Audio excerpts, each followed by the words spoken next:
Hello views, எல்லாருக்கும் வணக்கம்.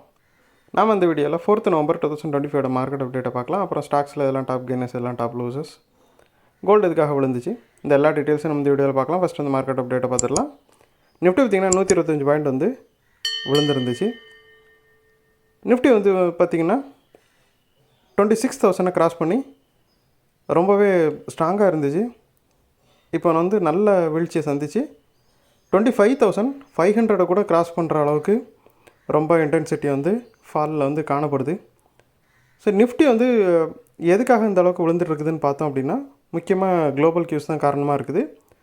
US stock மார்க்கெட்டில் பார்த்திங்கன்னா இப்போதைக்கு ஏஐனால் வர டெவலப்மெண்ட் எல்லாம் ஒரு பபுள் மாதிரி தான், இது வந்து எப்போனா ஃபஸ்ட் ஆகலாம் அப்படிங்கிற மாதிரி ஒரு கன்சர்ன்ஸ் போயிட்டுருக்கு. ஸோ அது வந்து ஐடி ஸ்டாக்ஸ்லலாம் பயங்கர செல் ஆஃப் நடக்க காரணமாக அமைஞ்சிடுச்சு. ஸோ இதோட இம்பேக்ட் பார்த்திங்கன்னா இந்தியாவில் இருக்க ஐடி ஸ்டாக்ஸ்லேயும் வந்து காணப்படுது. இந்தியாவிலையும் ஐடி ஸ்டாக்ஸ் எல்லாமே வந்து பயங்கரமாக செல் பண்ணப்பட்டுச்சு. நிறைய இதில் ப்ராஃபிட் புக்கிங்கும் போயிட்டுருக்குது. அது மட்டும் இல்லாமல் சில ஸ்டாக்ஸோட ரிசல்ட்டும் வந்து எதிர்பார்த்த அளவுக்கு இல்லை. முக்கியமாக பார்த்திங்கன்னா பவர் கிரிட் கார்ப்பு, கோல் இண்டியா, அந்த மாதிரி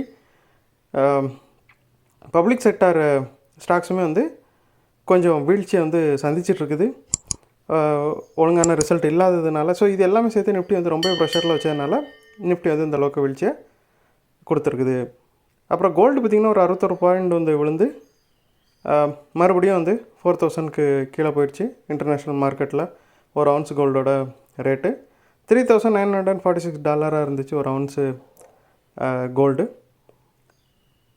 அது மட்டும் இல்லாமல் டாலர் வந்து ரொம்பவே ஸ்ட்ராங் ஆகிட்டு இருக்குது. கோல்டு வந்து வீழ்ச்சிக்கு வந்து ஒரு காரணமாக நம்பப்படுது. அது மட்டும் இல்லாமல் நெக்ஸ்ட்டு ரேட் கட் வந்து ஃபெட் வந்து பண்ண மாட்டாங்க அப்படிங்கிற மாதிரியும் மக்கள் வந்து எதிர்பார்த்துட்ருக்குறாங்க.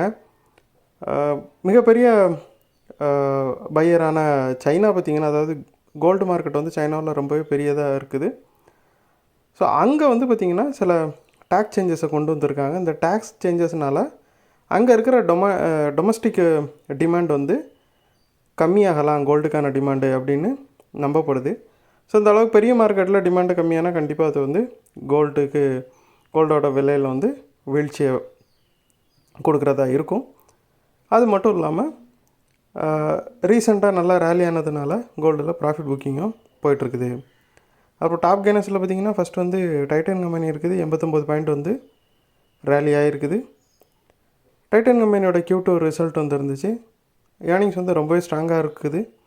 அது மட்டும் இல்லாமல் மார்கன் ஸ்டான்லி பார்த்திங்கன்னா இதுக்கு வந்து பாசிட்டிவான ரேட்டிங் கொடுத்துருக்குறாங்க. டைட்டன் கம்பெனியில் அதே மாதிரி புதுசாக எம்டியும் அப்பாயின்மெண்ட் பண்ணுறாங்க. ஸோ இது எல்லாம் சேர்த்து டைட்டன் கம்பெனி வந்து இந்த அளவுக்கு ரேலியாக காரணமாக அமைஞ்சிருச்சு. அப்புறம் டாப் கெய்னர்ஸில் செகண்ட் பார்த்திங்கன்னா பாரதி ஏர்டெல் இருக்குது. 39 பாயிண்ட் வந்து ரேலியாக இருக்குது. பாரதி ஏர்டெலும் பார்த்திங்கன்னா ஸ்ட்ராங்கான Q2 ஏர்னிங்ஸ் வந்து போஸ்ட் பண்ணியிருந்தாங்க. நெட் ப்ராஃபிட்லாம் பார்த்திங்கன்னா 89% வந்து ரேலி ஆகிருக்குது. அது மட்டும் இல்லாமல் ஜெஃப்ரேஸ், மோதிலால் ஆஸ்வால் போன்ற ப்ரோக்கரேஜஸ் பார்த்திங்கன்னா இதோட ரேட்டிங்கை வந்து பை ரேட்டிங் கொடுத்து இதோட டார்கெட்டை வந்து இன்க்ரீஸ் பண்ணியிருக்கிறாங்க. ஸோ இதோட இந்த ரீசன்னால் பாரதி ஏர்டெல் வந்து ரேலி ஆகிருக்குது. அப்புறம் டாப் லூசஸில் பார்த்திங்கன்னா ஃபஸ்ட் வந்து பவர் கிரிட் கார்ப் இருக்குது. 8 பாயிண்ட் வந்து விழுந்துருக்குது. பவர் கிரிட் கார்ப்போட Q2 ரிசல்ட் வந்து இருந்துச்சு.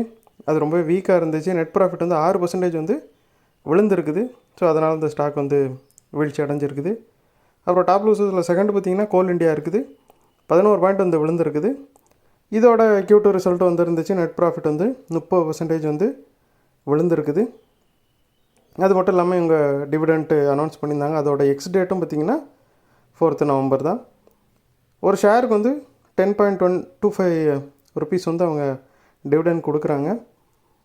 ஸோ இதனால் அந்த டிவிடெண்ட்டு எக்ஸ் டேட்டுங்கிறதுனாலையும் கோல் இண்டியா வந்து விழுந்திருக்குது.